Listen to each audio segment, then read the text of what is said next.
ಸ್ನೇಹಿತರೆ ನಮಸ್ಕಾರ. ಮಾಹಿತಿ ಮಿತ್ರಕ ಯೂಟ್ಯೂಬ್ ಚಾನಲ್ಗೆ ನಿಮಗೆಲ್ಲರಿಗೂ ಸ್ವಾಗತ.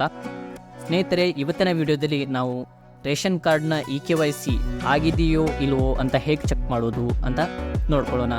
ಸ್ನೇಹಿತರೆ, KYC ಸ್ಟೇಟಸ್ನ ತಿಳಿದುಕೊಳ್ಳೋದಕ್ಕೂ ಮುಂಚೆ ನೀವು ನಮ್ಮ ಚಾನೆಲ್ನ ಏನಾದರೂ ಸಬ್ಸ್ಕ್ರೈಬ್ ಮಾಡದೇ ಇದ್ದರೆ ದಯವಿಟ್ಟು ನಮ್ಮ ಚಾನೆಲನ್ನು ಸಬ್ಸ್ಕ್ರೈಬ್ ಮಾಡಿಕೊಳ್ಳಿ ಮತ್ತು ಪಕ್ಕದಲ್ಲಿರುವ ಬೆಲ್ ಐಕಾನ್ ಕೂಡ ಕ್ಲಿಕ್ ಮಾಡಿಕೊಳ್ಳಿ. ಇದರಿಂದ ನಾವು ಕಳಿಸುವಂಥ ಎಲ್ಲ ವೀಡಿಯೋಸ್ಗಳು ನಿಮಗೆ ಬೇಗನೆ ತಲುಪುವಂತಾಗುತ್ತದೆ. ಹಾಗಾಗಿ ಯಾರೆಲ್ಲ ಸಬ್ಸ್ಕ್ರೈಬ್ ಮಾಡಿಲ್ಲ ದಯವಿಟ್ಟು ನಮ್ಮ ಚಾನೆಲನ್ನು ಸಬ್ಸ್ಕ್ರೈಬ್ ಮಾಡಿಕೊಂಡು ನಮ್ಮನ್ನು ಪ್ರೋತ್ಸಾಹಿಸಿ ಅಂತ ಹೇಳಲು ಇಷ್ಟಪಡ್ತೇನೆ. ಹಾಗಾದರೆ ಬನ್ನಿ ಸ್ನೇಹಿತರೆ, ವಿಡಿಯೋನ ಶುರು ಮಾಡೋಣ. ಸ್ನೇಹಿತರೆ, ಮೊದಲನೇದಾಗಿ ನೀವು ನಿಮ್ಮ ಗೂಗಲ್ನಲ್ಲಿ ಆಹಾರ ಅಂತೇಳಿ ಸರ್ಚ್ ಮಾಡಬೇಕಾಗತ್ತೆ. ಇಲ್ಲಿ ಕಾಣ್ತಾ ಇದೆ ಅಲ್ವಾ, ಆಹಾರ ಅಂತೇಳಿ ಸರ್ಚ್ ಮಾಡಬೇಕು. ನೋಡಿ ಸ್ನೇಹಿತರೆ, ಇದೇ ಥರ ಆಹಾರ ಅಂತೇಳಿ ಸರ್ಚ್ ಮಾಡಿ ನೀವು ಫಸ್ಟ್ ನಿಮಗೆ ಲಿಂಕ್ ಕಾಣುತ್ತಲ್ವಾ, the department of food and civil services ಅಂತೇಳಿ ಏನು ಕಾಣುತ್ತಲ್ವಾ, ಈ ಲಿಂಕ್ ಮೇಲೆ ಕ್ಲಿಕ್ ಮಾಡಬೇಕು. ಆ ಲಿಂಕ್ ಮೇಲೆ ಕ್ಲಿಕ್ ಮಾಡಿದ ತಕ್ಷಣ ನಿಮಗೆ ಒಂದು ಬೇರೆ ಪೇಜ್ ಓಪನ್ ಆಗುತ್ತೆ. ಅಲ್ಲಿ ಈ ಸೇವೆಗಳು ಅಂಥೇಳಿ ಒಂದು ಆಪ್ಷನ್ ಕಾಣುತ್ತೆ. ನೋಡಿ ಸ್ನೇಹಿತರೆ, ಇಲ್ಲಿ ಈ ಸೇವೆಗಳು ಏನು ಆಪ್ಷನ್ ಕಾಣುತ್ತಲ್ವಾ, ಆ ಈ ಸೇವೆಗಳು ಬಟನ್ ಮೇಲೆ ಕ್ಲಿಕ್ ಮಾಡಬೇಕಾಗುತ್ತೆ. ಅಲ್ಲಿ ಕ್ಲಿಕ್ ಮಾಡಿದ ತಕ್ಷಣ ಬೇರೆ ಪೇಜ್ ಓಪನ್ ಆಗುತ್ತೆ. ಅಲ್ಲಿ ಕೆಳಗಡೆ ಸ್ವಲ್ಪ ಕೆಳಗಡೆ ಸ್ಕ್ರೋಲ್ ಡೌನ್ ಮಾಡಿ ನಿಮಗಲ್ಲಿ ಈ ಸ್ಥಿತಿ ಮತ್ತು ಈ ಪಡಿತರ ಚೀಟಿ, ಈ ನ್ಯಾಯಾಲಯ ಅಂಗಡಿ ಅಂಥೇಳಿ ಆಪ್ಷನ್ಸ್ ಕಾಣುತ್ತಲ್ವಾ, ಅಲ್ಲಿ ನೀವು ಈ ಪಡಿತರ ಚೀಟಿ ಎಂಬ ಆಪ್ಷನ್ ಮೇಲೆ ಕ್ಲಿಕ್ ಮಾಡಬೇಕಾಗುತ್ತೆ. ಈ ಪಡಿತರ ಚೀಟಿ ಮೇಲೆ ಕ್ಲಿಕ್ ಮಾಡಿ ಸ್ವಲ್ಪ ಸ್ಕ್ರೋಲ್ ಡೌನ್ ಮಾಡಿದ ತಕ್ಷಣ ನಿಮಗಲ್ಲಿ UID ಲಿಂಕ್ ಅಂಥೇಳಿ ಆಪ್ಷನ್ ಕಾಣುತ್ತಲ್ವಾ, ಆ UID ಲಿಂಕ್ ಮೇಲೆ ಕ್ಲಿಕ್ ಮಾಡಬೇಕು. ಅದಾದ ತಕ್ಷಣ ನಿಮ್ಮ ಡಿವಿಷನ್ಗೆ ತಕ್ಕಂತೆ ನೀವು ಲಿಂಕ್ ಮೇಲೆ ಕ್ಲಿಕ್ ಮಾಡಬೇಕಾಗತ್ತೆ.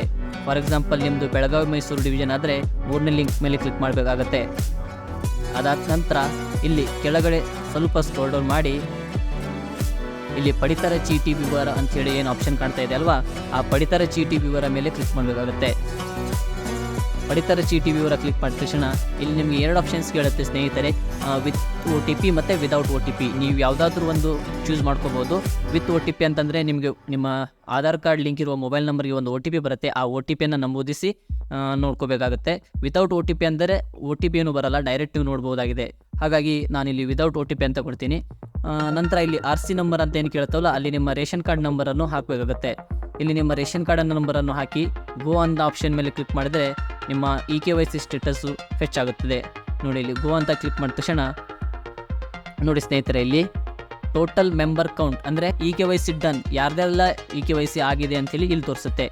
KYC ರಿಮೈನಿಂಗ್ 0 ಅಂತಂದರೆ ಇಲ್ಲಿ ಯಾವುದೂ ಕೂಡ KYC ಪೆಂಡಿಂಗ್ ಇಲ್ಲ ಅಂತರ್ಥ. ಹಾಗಾಗಿ ಯಾರೂ ಕೂಡ ಇಲ್ಲಿ KYC ಮಾಡೋ ಅವಶ್ಯಕತೆ ಇಲ್ಲ, ಈ ರೇಷನ್ ಕಾರ್ಡ್ ಹೋಲ್ಡರ್ಸು ಅಂತರ್ಥ. ನೀವು ಕೂಡ ಇದೇ ರೀತಿ ಚೆಕ್ ಮಾಡ್ಕೊಳ್ಳಿ. ನಿಮ್ಮದೇನಾದರೂ ರಿಮೈನಿಂಗಲ್ಲಿ 0 ಇದ್ದಲ್ಲಿ 1 ಅಥವಾ 2 ಬಂದರೆ ಯಾರ್ದೆಲ್ಲ ಪೆಂಡಿಂಗ್ ಇದೆ ಅಂತ ಅಲ್ಲಿ ಹೆಸರು ಮೇಲೆ ತೋರಿಸುತ್ತೆ. ಇಲ್ಲಿ ಯಾರ್ದೆಲ್ಲ 0 ಇದ್ದಲ್ಲಿ 1 ಅಥವಾ 2 ಅಂತ ಬರುತ್ತಲ್ವ, ಅವರು ನಿಮ್ಮ ಆಧಾರ್ ಕಾರ್ಡನ್ನು ರೇಷನ್ ಕಾರ್ಡ್ ಜೊತೆ ಲಿಂಕ್ ಮಾಡಬೇಕಾಗಿರುತ್ತೆ, KYCಯನ್ನು ಮಾಡ್ಕೋಬೇಕಾಗುತ್ತೆ. ಹಾಗಾಗಿ ಅಕಸ್ಮಾತ್ ನಿಮ್ಮದು ಕೂಡ 0 ಅಂತಿದ್ದರೆ ಓಕೆ, ನೋ ಪ್ರಾಬ್ಲಮ್. ಅಕಸ್ಮಾತ್ 0 ಇಲ್ಲದೇ ಇದ್ದರೆ ನೀವು ಕೂಡ KYCಯನ್ನು ಮಾಡ್ಕೊಳ್ಳಿ ಅಂತ ಹೇಳಲಿಕ್ಕೆ ಇಷ್ಟಪಡ್ತೀನಿ. ಇವತ್ತಿನ ವಿಡಿಯೋದಲ್ಲಿ ಇಷ್ಟೇ ಸ್ನೇಹಿತರೆ. ಮುಂದಿನ ದಿನಗಳಲ್ಲಿ ಇನ್ನೂ ಹೆಚ್ಚಿನ ಇನ್ಫಾರ್ಮೇಷನ್ ಕೊಡುವಂಥ ವಿಡಿಯೋಗಳನ್ನು ತರ್ತೀವಿ ಅಂತ ಹೇಳ್ತಾ ಇವತ್ತಿನ ವಿಡಿಯೋವನ್ನು ಇಲ್ಲಿಗೆ ನಿಲ್ಲಿಸ್ತಾ ಇದ್ವಿ. ಧನ್ಯವಾದಗಳು.